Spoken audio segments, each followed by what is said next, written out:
Bismillahirrahmanirrahim.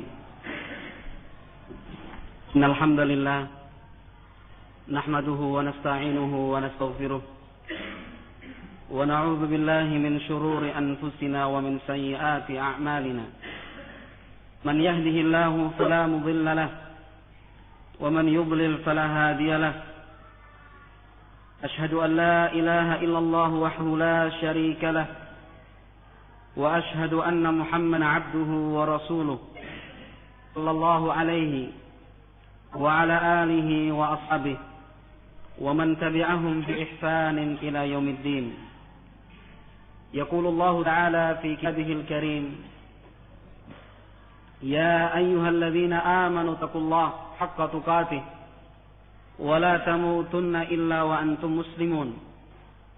Ya ayyuhalladzina amanu taqullaha وقولوا قولا سديدا يصلح لكم أعمالكم ويغفر لكم ذنوبكم ومن يطع الله ورسوله فقد فاز فوزا عظيما.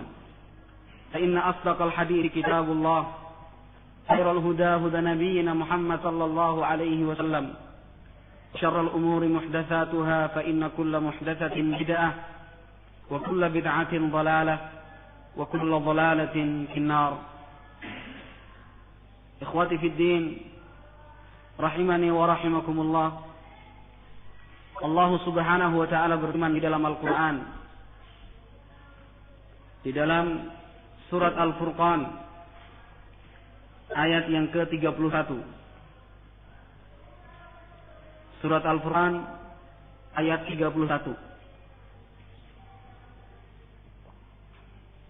Allah Subhanahu wa ta'ala berfirman, وَذَلِكَ جَعَلْنَا لِكُلِّ نَبِيٍّ عَدُوًّا مِنَ الْمُجْرِمِينَ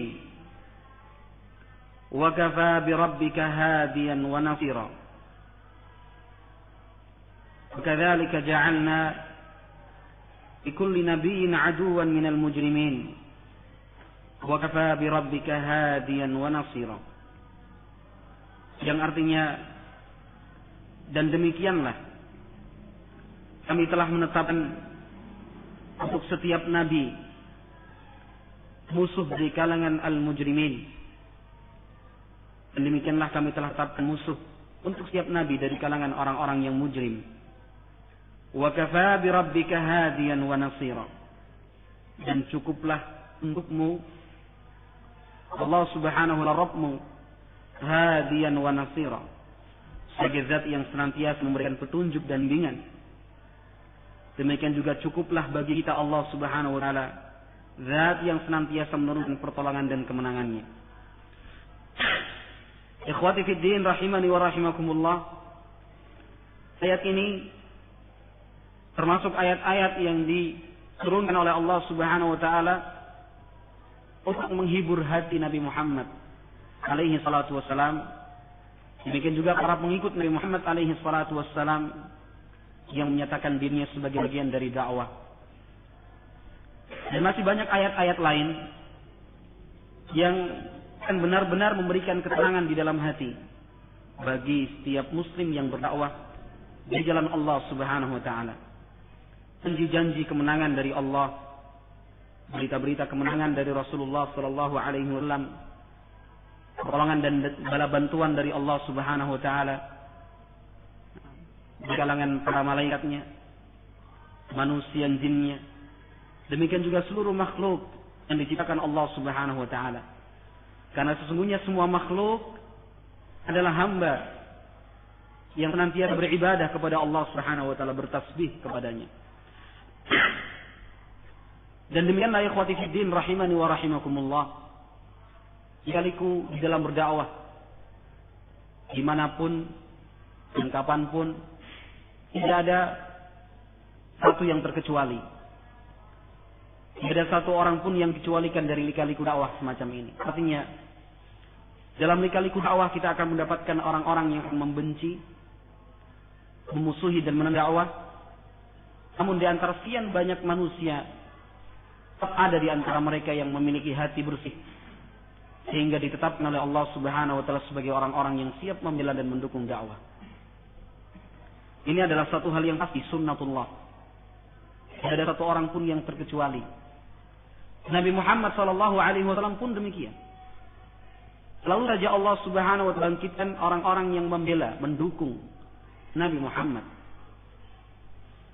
Dan di sisi yang lain pun banyak orang yang menjadi musuh menentang dakwah Nabi Muhammad alaihi salatu wassalam. Nabi Muhammad sallallahu alaihi wasallam kita mengenal paman beliau Abu Talib. Paman beliau Abu Talib, tokoh dan pemuka orang-orang kafir Quraisy. Dakwah yang disampaikan Nabi Muhammad alaihi salatu wasallam begitu ditentang oleh masyarakat dan keluarganya sendiri. Qulu la ilaha illallah tuflihu.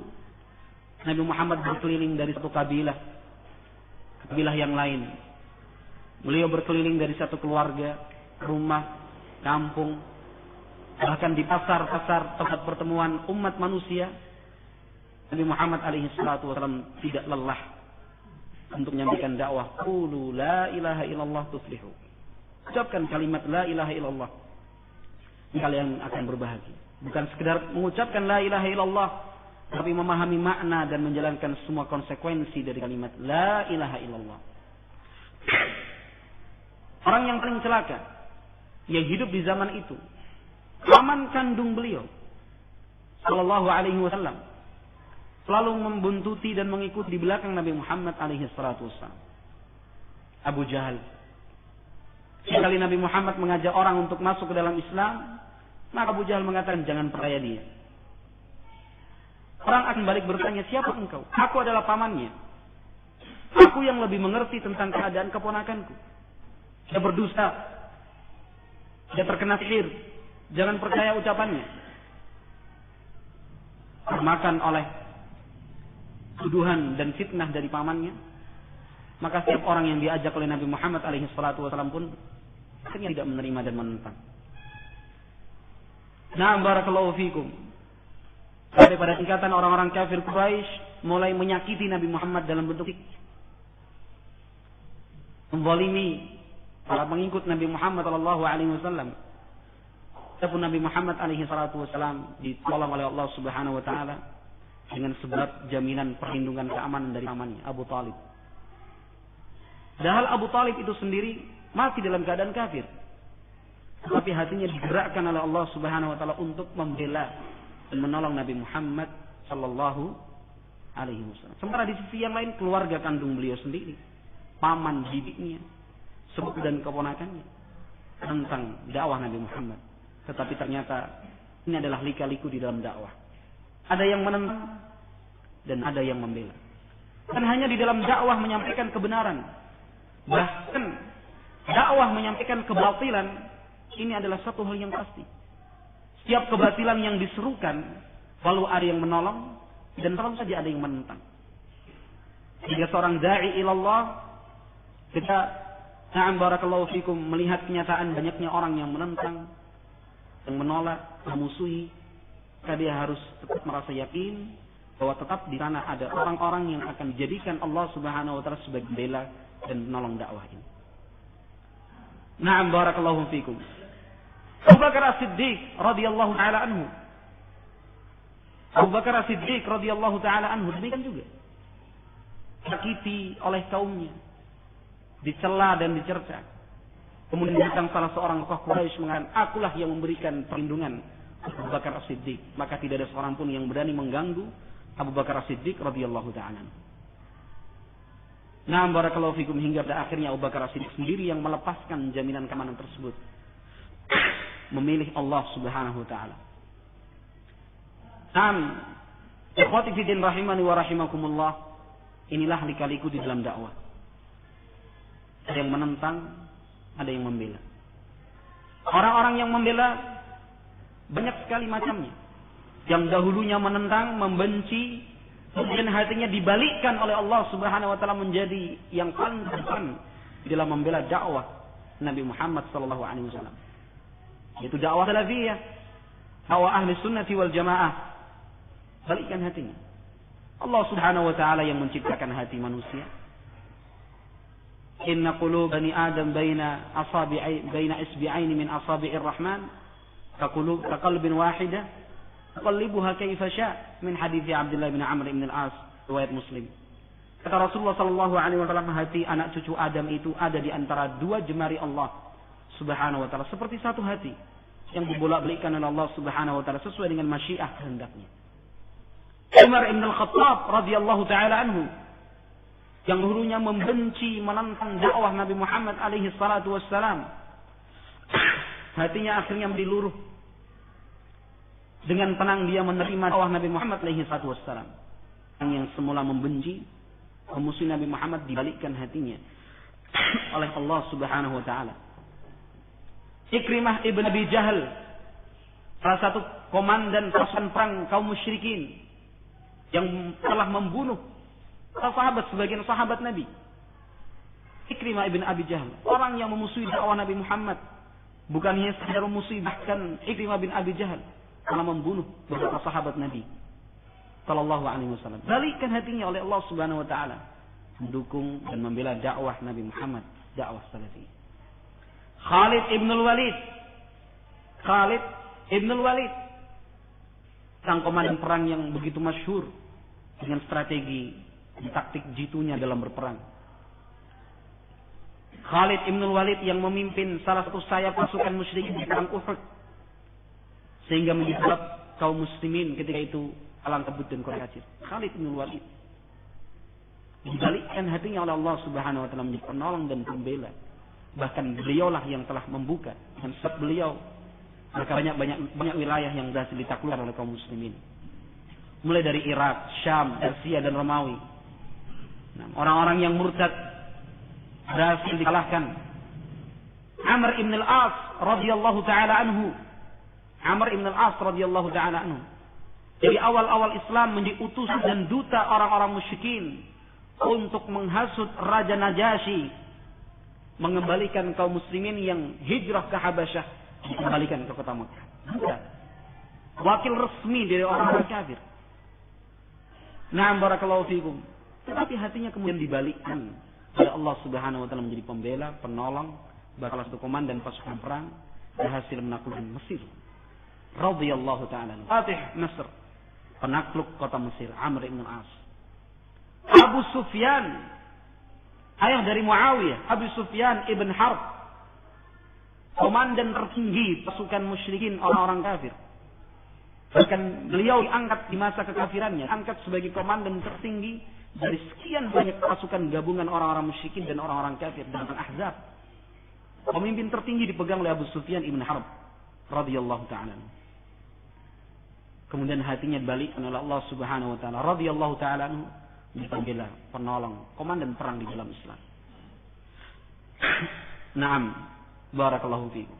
Dan masih banyak lagi contoh-contoh yang lain.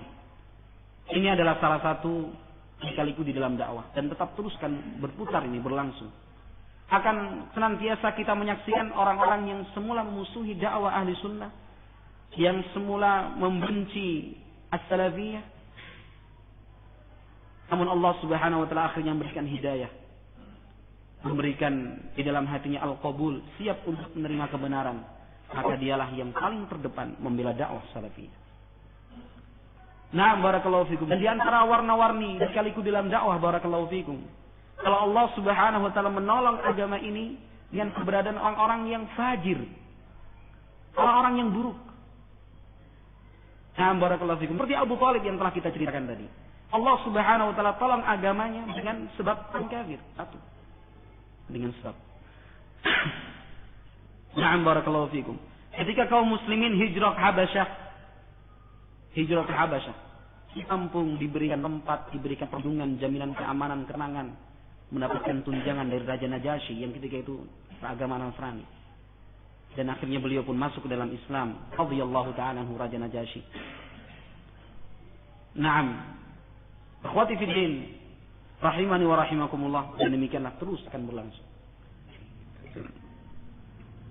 Perlu kita sampaikan yang seperti ini, barakallahu fikum, agar kita memahami dakwah secara utuh. Terusnya di sana banyak pihak. Ada yang menentang, ada yang membela, ada yang ingin menghancurkan dari luar, ada yang ingin menghancurkan dari dalam, disengaja ataukah tidak, dari ataupun tidak, dan demikian. Na'am barakallahu fikum. Ikhwati fiddin rahimani wa rahimakumullah. Kita menyampaikan seperti ini karena barakallahu fikum sekedar memberikan faedah sebuah cerita. Na'am barakallahu fikum. Ini sebuah kenyataan yang membuat kita betul-betul merasa terhibur, bahagia, senang, semakin bertambah keyakinan dan ikhlas kita kepada Allah Subhanahu wa taala. Tadi sebelum maghrib, sebelum maghrib ada rombongan datang dari Kudus. Jadi kita minta untuk menyampaikan sebuah materi di Kudus. Ini adalah daurah pertama menurut pengakuan teman-teman kita di sana. Nah, barakallahu fikum, siapa yang datang tadi? Perkiraan anak ikhwan salafi. Ketika dihubungi ini bawa ibu juga, kira juga istrinya. Ketika lihat gini, ternyata ibunya pakai jilbab aja. Ngelobi loh ini. Jauh dari Kudus datang. Nah, barakallahu fikum, ternyata datang masih dalam keadaan seragam. Dinas pendidikan. Itu yang anak ceritakan tadi. Kepala sekolah, dinas pendidikan resmi, masya Allah. Ya sudah, akhirnya rencana ketik Muhammad tadi nggak jadi. Karena kira kan sendiri tadi waktu anak telepon sendiri pak, ya. Ternyata 3 orang yang datang. Anak kira istrinya, ternyata teman kantor. Nah, barakallahu fikum, dakwah salafiyah, barakallahu fikum. Inilah lika-liku dalam dakwah. Akan selalu ada dimunculkan oleh Allah Subhanahu wa taala orang-orang yang siap mendukung membela dakwah salafiyah. Ternyata dakwah salafiyah di sana justru barakallahu fikum didukung, dibela oleh bapak-bapak kita yang ada di dinas pendidikan. Mulai dari adinasnya, beliau tadi cerita namanya Pak Mustafa, adinasnya mendukung. Tempat kajian di musola dinas pendidikan, cerita tadi kasih TT itu apa? Kasih TT artinya kalau beliau cerita tadi ini salah satu posisi strategi dalam dinas pendidikan. TT-nya ngaji, mbak siapa? Barakallahu fikum. Yang bilang tadi apa? Cukur jenggot, musbil. Kalau satu tadi alhamdulillah sudah pakai jenggot, tapi tetap musbil juga. Kira ibu istrinya ternyata teman kantor. Artinya sama-sama di dinas pendidikan. Subhanallah. Kita terhibur. Mereka bercerita, Ustaz, di tempat kami Kudus itu haus Ustaz. Nah, akhirnya yang datang ke lobi itu ikhwan salafi, gimana? Ternyata yang punya inisiatif bergerak itu justru bapak-bapak kita ini. Karena juga berpikir, subhanallah. Orang-orang yang sudah mendapatkan gelar sarjana setinggi mereka, bekerja sebagai pegawai di dinas pendidikan nasional. Ternyata mereka berpikir, tadi cerita kita bertukar pikiran. Mereka mengatakan kami ini yang di dinas pendidikan dan sudah ngaji ini berencana untuk membangun sebuah pondok pesantren, sistem belajarnya pondok pesantren. Lah ini yang salafi justru pengen bangun SD, SMA seperti mereka. Balik gak seperti ini? Karena juga berpikir seperti itu tadi. Subhanallah. Ini master-masternya pendidikan loh. Dinas pendidik resmi dikenal. Kami sudah beli membebas anak 4.000 meter, Ustaz. Meter sekian. Dan kami siapkan untuk pondok pesantren. Masya Allah. Orang awam. Karena apa? Mereka merasa haus. Hati ada sesuatu yang hilang kalau kata Dr. Dia. Ada sesuatu yang hilang dari kehidupan mereka. Nah, berkutat dengan pendidikan seperti itu yang jelas sekali disusupi oleh pemikiran-pemikiran kafir. Mereka juga merasakan bahwa sistem pendidikan seperti ini adalah upaya untuk menjauhkan umat Islam dari ajaran agamanya. Paham mereka. Sebagai dinas resmi loh. Namanya juga ada yang datang tadi. Subhanallah. Saya ingin bangun pondok pesantren dengan sistem pesantren salafi.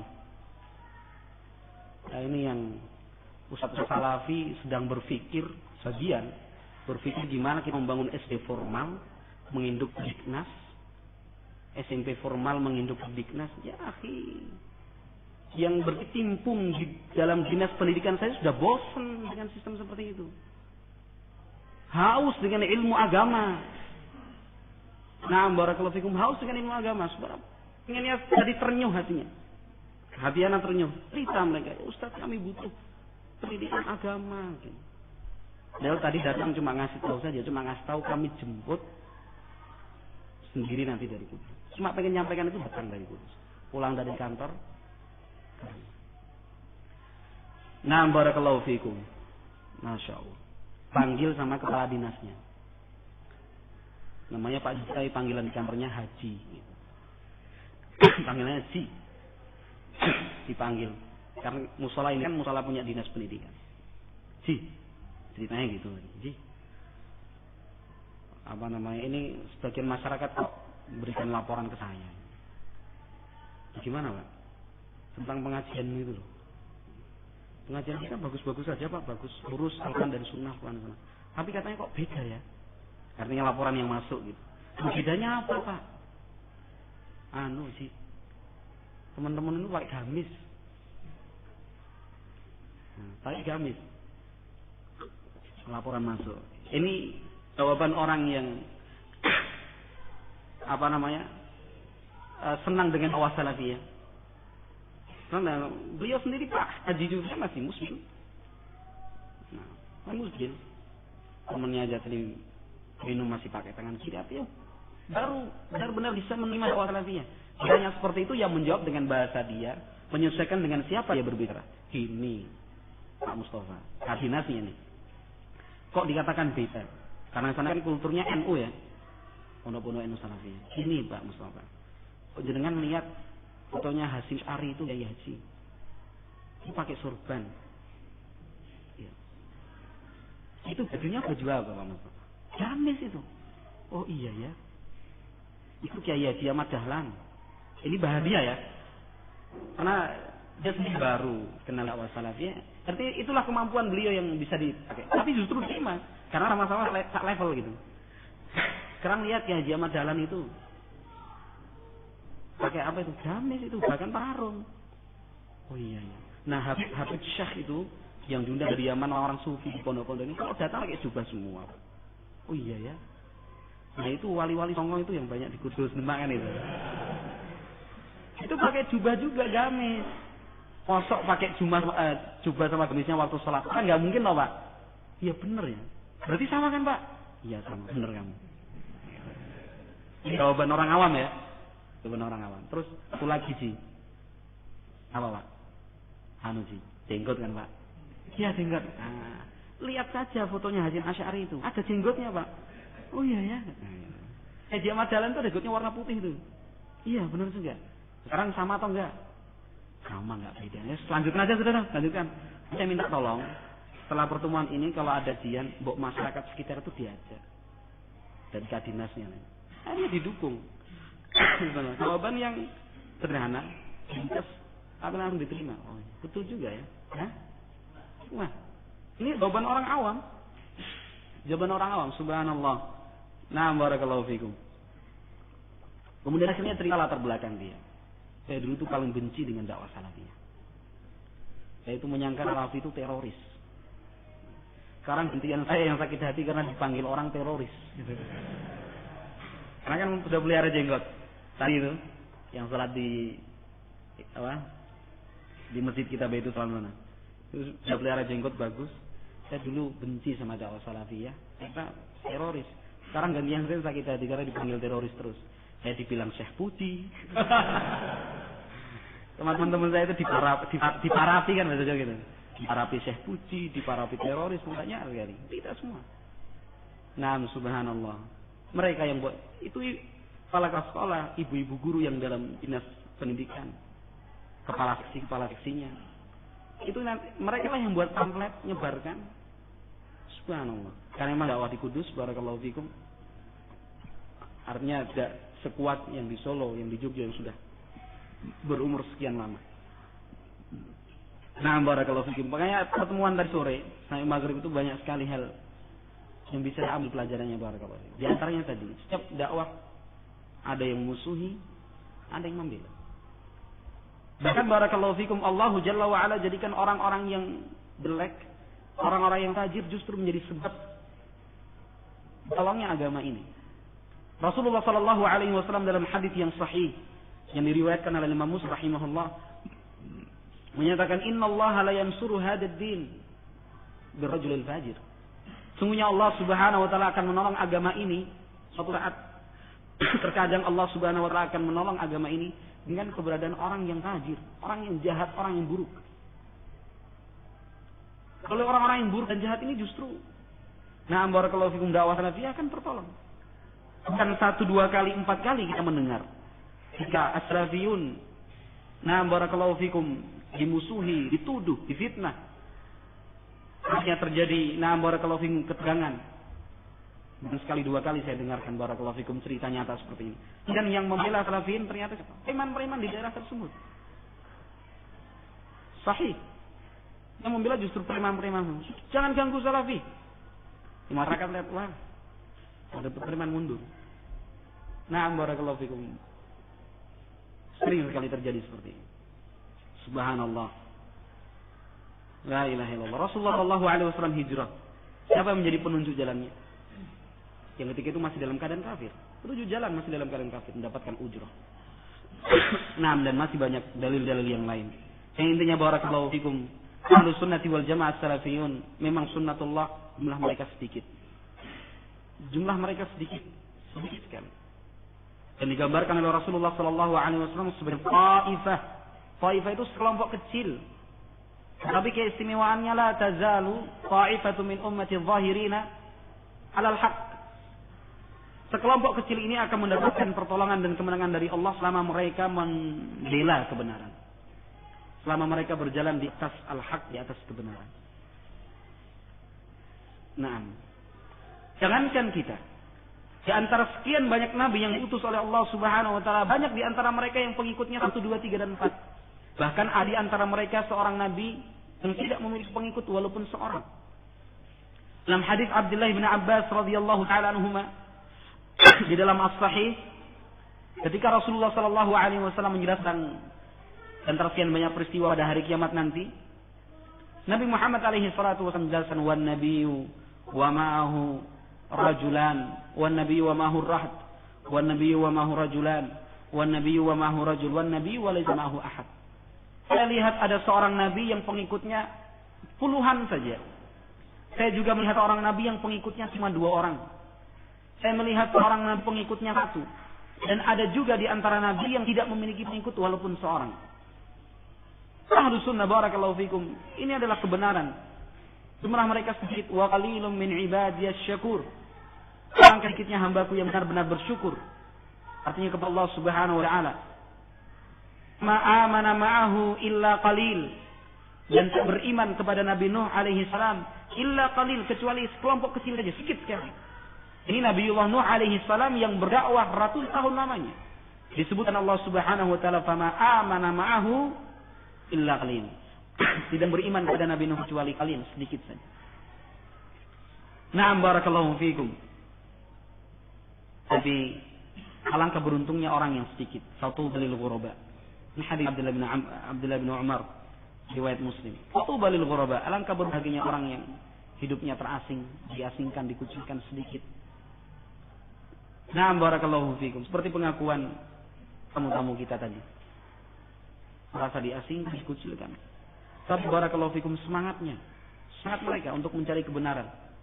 Kami haus kepada ilmu. Kami haus kepada ustaz. Ini keadaan masyarakat kita yang sesungguhnya.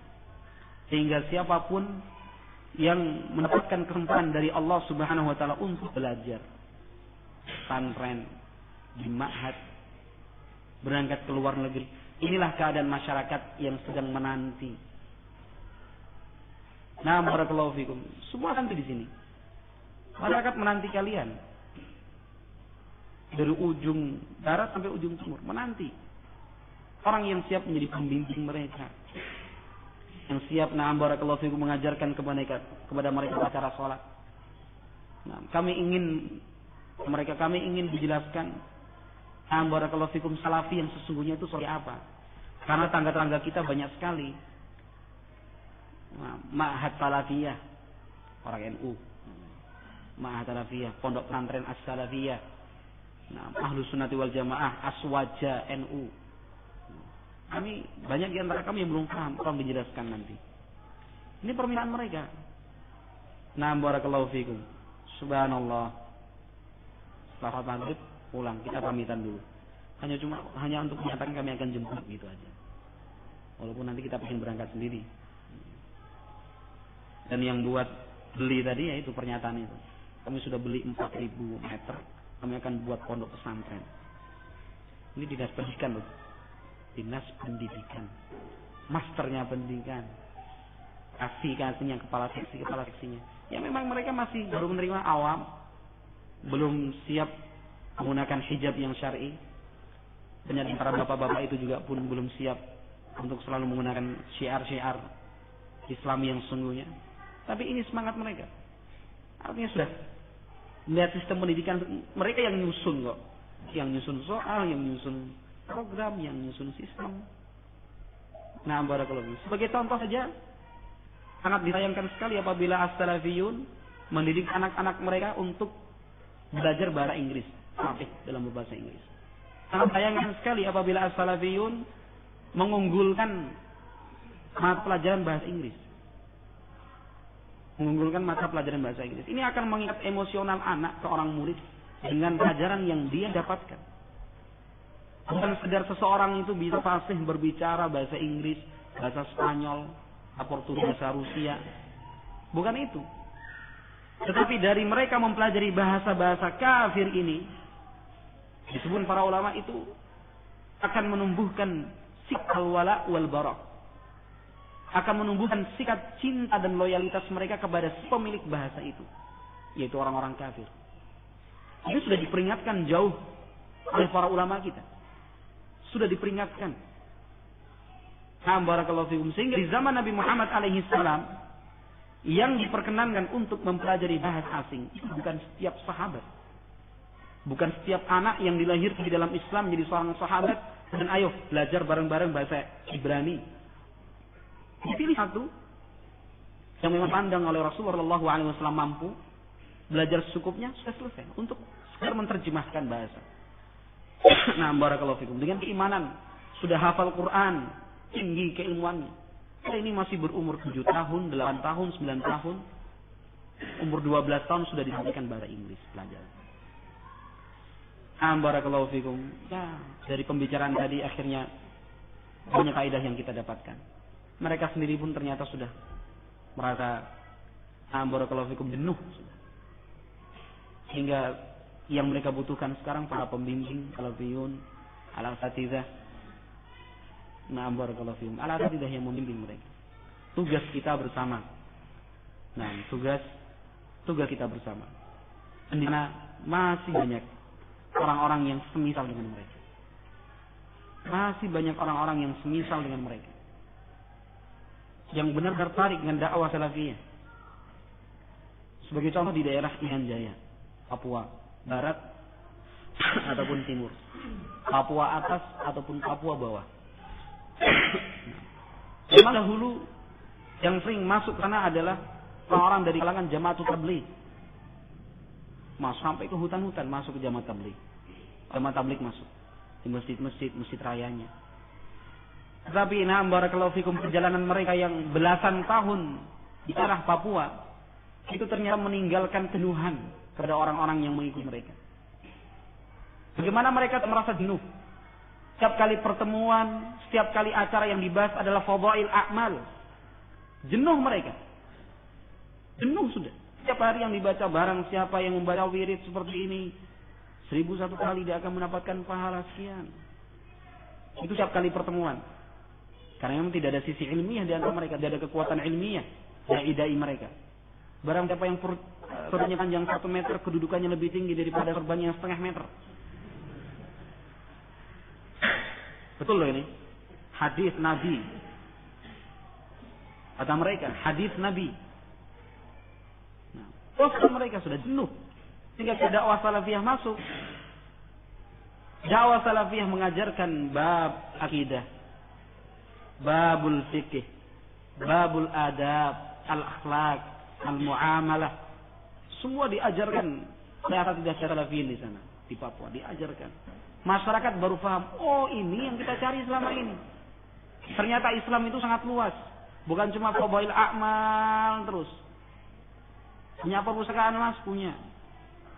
Banyak? Enggak, cuma 2. Satu fadail a'mal yang asli, yang satu terjemahan.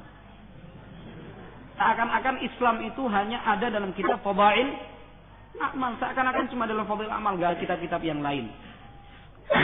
Nah, barakallahu fikum. Ini diterima. Kata Syafruddin hafizahullah ketika beliau ziarah ke sini, mungkin sudah cerita ke antum juga. Seorang Jama'atut Tabligh ini marah masalah ini. Kita yang capek-capek masuk hutan berdakwah, habis nyari yang panen salafiyin. Ini kata Syafruddin. Kita udah capek-capek masuk hutan, yang panen salafiyin. Jelas. Nah, barakallahu fikum. Bagaimana mereka tidak merasa jenuh? Ini meninggalkan Jama'atut Tabligh. Jenuh mereka sudah. Nah, barakallahu fikum, sudah merasa jenuh. Capek-capek kita masuk hutan, yang panen salafiyin gitu. Yang panen salafiyin. Jenuh orang itu.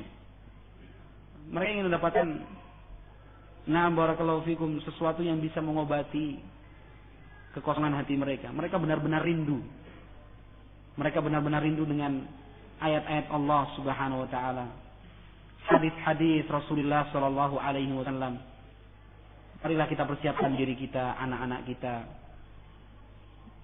yang diharapkan benar-benar bisa menjadi penawar dan obat kerinduan mereka. Nah, barakallahu fikum. Sungguh kalau kita melihat peta dakwah salafiyah di Indonesia secara keseluruhan, gitu, dari atasnya. Kita lihat dari atas, andainya dari angkasa.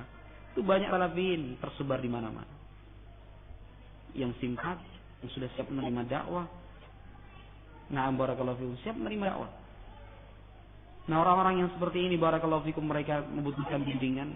Kenapa kita yang telah mendapatkan nikmat belajar duduk justru ingin mencari jalan lain? Justru ingin mencari jalan yang ditinggalkan oleh mereka. Ini aneh sekali. Banyak orang yang ingin menjadi seperti kita, tetapi kita justru ingin mencari jalan yang telah ditinggalkan oleh mereka. Karena mereka merasa jenuh. Ini aneh. Kita telah membacakan nasihat dari Imam Ibnu Qayyim Al-Jauziyah rahimahullahu ta'ala beberapa waktu yang lalu. Nah, barakallahu fikum, sehingga sangat aneh sekali. Banyak di para teman-teman kita, mulai dari aparat pemerintah, kepolisian, militer, yang mereka benar-benar mencari kebenaran, yaitu mengenal dakwah salafiyah. Ternyata disitulah letak ketenangan hati.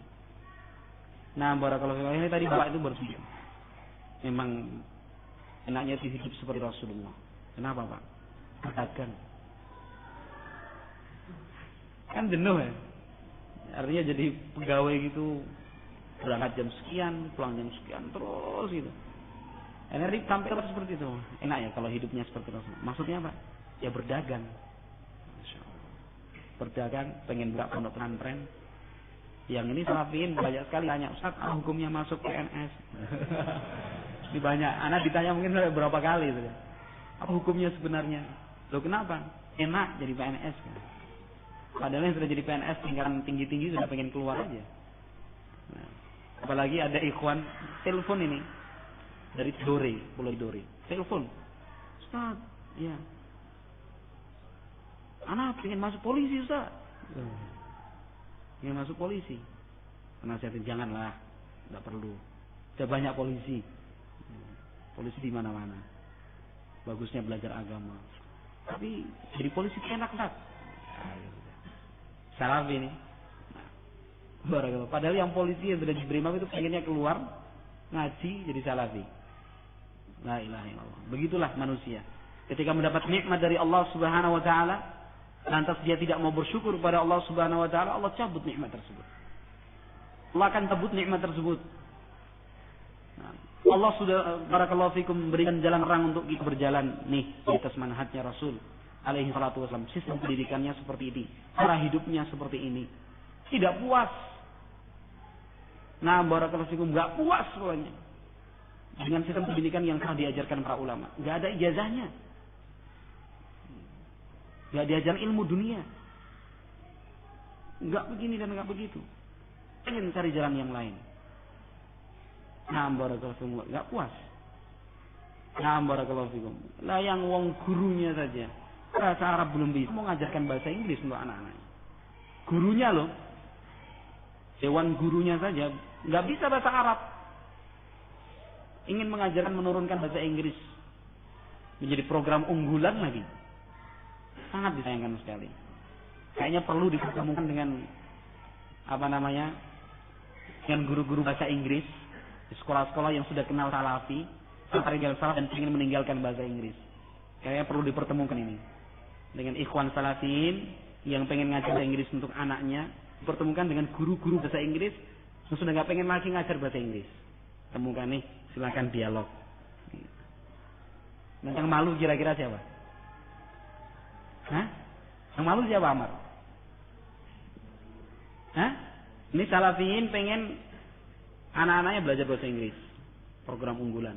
Kita temukan dengan guru, banyak loh guru-guru bahasa Inggris yang sudah kenal salafi, sudah pengen dagang aja lah, murah, bebas, nggak terikat.